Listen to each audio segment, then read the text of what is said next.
Yorba, are you always trying to find new ways to be able to support your local businesses? Well, this is the episode for you. Hi, I'm Josh Alexander from the brokerage and your host of Discover Yorba. On today's episode, I'm going to be talking to Andrew. He is one of the co-creators of 714 Pop-Ups. If you've never heard of them before, they're basically the company that takes this and transforms it into this.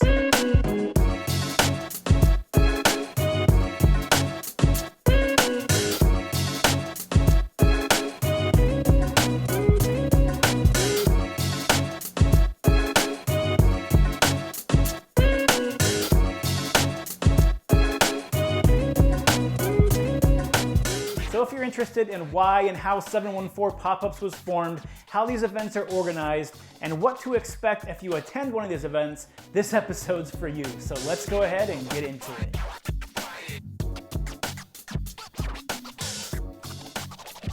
Okay, so everybody, I want to welcome Andrew to the show today. Again, he is from 714 Pop-Ups, and we're going to kind of go ahead and get into exactly how everything is taken care of, set up, and really how these whole things are put together. So Andrew, welcome to the show today. Thank you for having me, I appreciate it. Absolutely. So first question I have for you is, who are you, what are you about, as well as why you decided to kind of get these pop-ups going? Sure.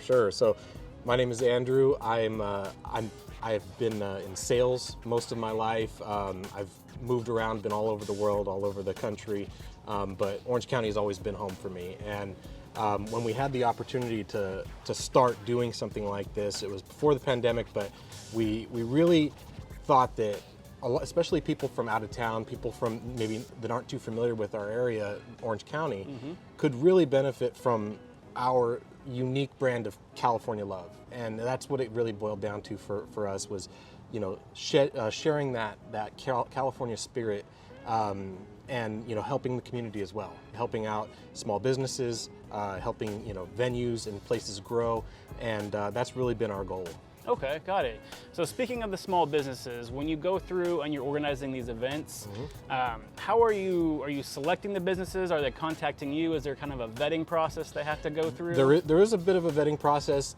There are certain requirements that each venue has. This one, for example, requires all of our vendors to have a white canopy, for example. Okay. So, you know, it's one of those things. It's just the aesthetic that they like, and totally fine.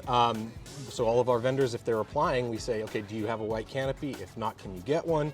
And if not, you would need to take one of our covered spaces that we use right here. So there are, you know, we try to get as many people in as we can. Okay. You know, but for some people, it's just not. Yep, makes it's sense. just not a fit, and that's totally fine. You know, we can have them at another event somewhere else. It's, you know, no harm, no foul. You know. Okay. Yeah. Got it. So in terms of the vendors that do come in here, what type of vendors do you usually see at these pop-up events? Yeah. So at a lot of different events, we will have vendors that are boutiques, for example. You know, they might be selling women's clothes or jewelry, things like that. But we also have a lot of unique vendors, and unique vendors are kind of their own separate category. And so those are our favorites, because they're really you can't really find what they have in other places. Like we have a Yorba resident here. It's called Everything Steampunked. And everything that he makes is like they're antiques that he turns into different, you know, pieces of art. And it's a really unique, you know, product. We have another gentleman who makes pens by hand, you know, with a lathe and all this, and he has some that are made from a tree in Israel, and he turns it into a pen. You know, it's really unique stuff. So you can really get a lot of different kinds. This venue, Yorba Town Center, doesn't allow us to have food, which is fine, because there's lots of beautiful restaurants here. So that's not a huge problem. But we do try to offer as many different varieties as possible, but not having too much overlap. So it doesn't get stale. There's not like 5 candle vendors. There's 1 or 2, you know. Gotcha. And we try to keep it even. And when our vendors are applying, we say, okay, you know what, we really like your product, but we got to have you at our next one because we already have somebody kind of in your category. And we communicate that to them as best we can, so that way they understand it's not them. We want them. Okay. It's just we gotta have some space variety. it out. Yeah. Okay, and that kind of led me to my next question: is every week, is there different vendors almost every single week? Is it Right. half and half, or is it you have some Yeah, that are it's- long time ones? We do have a lot that really like this location, either because they're local or because they do really well here and they've got a good following here, or what have you. So we have some vendors that do want to come as much as possible. We try to accommodate them if we can, but we do have some vendors that they're brand new to it and they're saying, hey, you know, can we get a spot with you? And we go over the requirements for them, and if everything's good, we'll have them in. So at every event, we have at least 2 or 3 brand new, never done this before, you know, vendors. So. Got it. So if people come week after week, they're going to see different things every time Yes, they come. absolutely. Yeah, Got it. we don't want it to get stale. That's for sure. Okay, so as you're organizing those events, what are some of the difficulties that you find when you're trying to get all these vendors on the same page, get them on the same place at the same time, Sure. and kind of organize these? Because I know I see like music going on a lot of times here, and I've been to a couple of them myself, so I do see some of the vendors you're talking about, which they have really unique things in there. Right. But what are some of the pain points when you're going through and trying to organize these? Yeah, some of the pain points. Well, before the events get started, we have, especially when it's a new vendor, a lot of them aren't very comfortable marketing themselves. So Okay. that's something that we have to kind of ease them into, rather than saying do this, do this, do this. We have to, you know, show them why we do it a certain way. Okay. You know, how do you market yourself as a small business? And it's very simple, you know, when you're at this level, to really get into saying, look, we want you to post this product on your social media, show people what you sell. When you post that, tag us, we'll tag you back, share it to all of our followers. Gotcha, yep. You know, and it's just a really simple marketing strategy. Especially for folks that aren't used to paying for advertising, for example. Okay, you know? yeah. So it's one of the services that we offer when a vendor comes with us, is we help them with marketing. We give them guidance, we show them what we do and show them how to do it. And then we also do a marketing package for all of our vendors. So that way it really gets them used to the fact that their product is now being shown to the world, and they can feel comfortable when people are coming and asking them about it. Okay. So it is one of the pain points is folks are very timid about it. Okay. You know, especially as a new vendor. So that's one of the things we say, hey, reach out to your friends, reach out to your family, let them know you're going to be here. But some folks are still, you know, shy about it. They don't know if they want that exposure, you know. Yeah, social media marketing is definitely, if you've never done it before, it can be very intimidating. Absolutely. So that's kind of nice that you're able to at least offer that package and get them started. And I'm assuming once they do it, if they've been here a couple times, they start to get the hang of it. They get the flow, and they it starts to understand, become- you know, it's like, hey, I'm 5 days out, let me make a post. Let me say, hey, everybody, in 5 days I'll be here, you know. Okay. Some of the other things that are not I mean, it's just part of the thing. I would call it a pain point because it is something you have to deal with. But like we actually just renewed our lease. That whole process is difficult because you have to get insurance for the space. You have to get permits from the city, and then those permits have to get over to the property owners here. So there's a whole lot of moving parts in that, and especially when you're on deadlines, it can be a little bit difficult. But you know, we got it all done.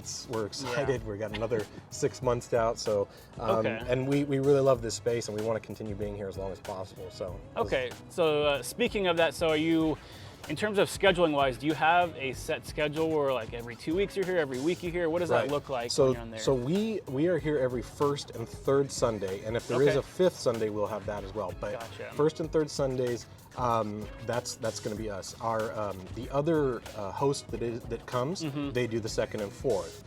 So we work closely with them to let them know, hey, you know, at this event we had this issue pop up. Just keep an eye out. You know, whatever it might be. So that way, especially for all the tenants here, we want to work with them and let them know, hey, you know, we're here on Sundays. If there is any issue, you know, let us know. You know, and we've talked to a few of them that did have something, you know, that they needed to bring up to us, like.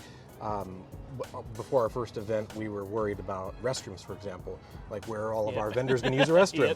It's one of those things, and so we worked out a deal with Apola, the Greek place, so we could use their restrooms for all of our vendors, and they love it because it's increased business for them, you know, and increased revenue, so it helps everybody. So, you know, things like that. You know, we really try to help as much as we can. The movie theater, we worked with them as well. We're talking to, I think Bristol Farms is you know, they're the they're the heavy big hitter one, around yeah. here. You know, Yep. they can really call the shots, and they've been really gracious to allow us to continue to do what we're doing. And I Okay. think that they're seeing the benefit of that as well with all the Yeah. increased people that come in. So Yeah, when I come yeah. through, I definitely see a much larger increase in traffic Yeah. through here on the Sunday afternoons when they host these. So that definitely is shown through the amount of traffic you get on here. Right. Okay, so with the pain points in mind, let's look on the other side. So what are some of the things that you enjoy most about hosting these events? Oh, great. It's that. I mean, that's why we do it, right? I mean, Yep. it's. I mean, we're not going to get rich doing this. Yeah. So it's really a passion. It's to see, you know, little kids with their faces lighten up when they see something that they're like, oh my gosh, you know, it's like a toy or a Yep. cool piece of art, or you know, helping these small businesses grow. I mean, we've had a few that we started 2 years ago, right in the thick of the pandemic, at another location. And some of these vendors, they were just getting their feet wet, and now they have massive followings. They're, you know, doing thousands of dollars in online sales a month. Yep. It's great. You know, everybody's happy. I mean, that really is the that's the juice from the Okay. squeeze. You know, Yeah. it really is. It makes it worth it. And just to see people grow, Yeah. to see this beautiful venue we have here. It was struggling Yep. really badly. Especially they had opened it right Yeah, before right the before, pandemic, yep. and there's nobody here. Yeah. And I would come through here every now and then, you know, because I live down the street, Yep. and I would see. I'm like, my gosh, this is such a beautiful place. The fountain going during the summertime, Yep. and there's nobody here. Yep. And I thought, you know, if we can bring people to this place and even let people know that there's the Yeah. fountain and everything here. Yeah.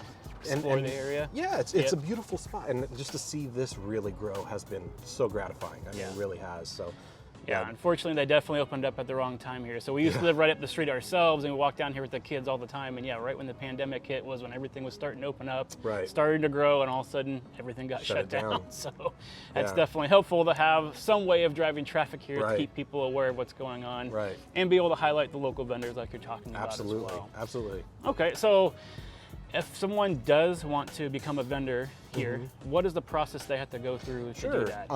If you were to come up to us at an event, there's not much I can do because Yep. we're in the middle of the operation, which does happen quite a bit. But the easiest way is to, if you contact us through our website, 714popups.com, Okay. through any of our social media platforms, that's also Okay. good.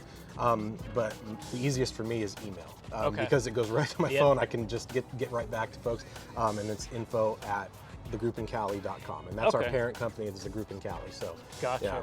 Okay, and I'll make sure I include the links to all that stuff below. So if you do want to contact Andrew, go ahead and look at the link below. You'll be able to check that out as well. So if someone wants to just follow you, just to kind of see what the vendors go on, because I follow you on Instagram, I see the different vendors posting, Yeah. like you're saying, so I know kind of who's coming each Right. week, which is great. If someone wants to do that, where should they go to follow you? What's the best way to follow you out of all the social Yeah, platforms? out of the social platforms, it's definitely going to be Instagram. Okay. That's where we do the vast majority of our marketing. And yeah, if you don't have an Instagram, Facebook would be the next Okay. available one. You won't see as many posts about the stuff on Facebook. Okay. Just because Facebook, for some reason, when we do that, they start limiting the amount of posts that we can do, and they say, okay, and so we say, okay, we'll just try to do it intermittently. Spread them out, okay. Yeah, because it looks like spam, and Yeah. we understand that, but Okay. but so Instagram is a lot easier for people to see, and we get a lot of comments and interactions on there too, so people can ask questions, and it's great. So yeah, that's probably the best way. Okay, perfect. Well, I think that's all the questions I have for you today. Is there anything else that you wanted to talk about in terms of either the process that it takes to put these things on, or just any information you want to be able to give anybody in Yorba Linda that's checking this out? Yeah, I mean, we've been here at Yorba Linda since October, and every single event we've seen an increase in the excitement. We've seen an increase in the amount of customers that are coming through. It's really been a boon to the community. So we're really grateful for the community coming out and supporting all of the small businesses that we have. So we want to thank everybody in the area that does that. It's a fantastic thing, because you're really making these small business companies, you're helping them achieve their dreams. helping them put food on their table, you know, for their Yep. families, and that's an amazing thing. We also have an event that we're doing in Long Beach at the Pike Outlets, which Okay. is right there on the coast, Yep. right by the Queen Mary and all that. It's a beautiful event, the Pike Outlets. We're doing that the last Saturday of every month. We're doing that along with the Pike Market. So that's a collaborative Okay. thing that we're doing there. So we're going to be here and there, but all of ours are going to be on the Sundays. Okay. And I'm trying to think. I think that might about cover it. But Okay. we want the California love. That's what it is. It's all about spreading the love. Yep, exactly. Okay, well, thank you so much for coming out today, Andrew. I really appreciate it. You guys are finding this content useful. Make sure you hit that like, subscribe, and the bell button below. That way you're notified every single week when I release a new episode. Until next time, stay happy, stay healthy, and I'll see you on the next show. Bye.